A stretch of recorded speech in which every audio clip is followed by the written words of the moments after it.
ایک ہرا بھرا جنگل تھا جس کے کنارے ایک چمکتی ہوئی دریا بہتا تھا۔ دریا کے پاس ایک آم کا بڑا درخت تھا جس پر ایک چالاک سا بندر مومو رہتا تھا۔ مومو کو درختوں پر جھولنا اور میٹھے میٹھے آم کھانا بہت پسند تھا۔ ایک دن ایک مگرمچھ کرو دریا سے تیرتا ہوا کنارے پر آیا۔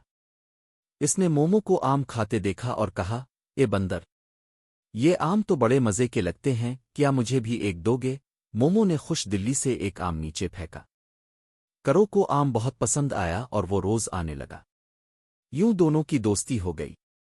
کچھ دنوں بعد کرو کی بیوی نے اسے کہا، اس بندر کا دل تو بہت میٹھا ہوگا، مجھے وہ کھانا ہے۔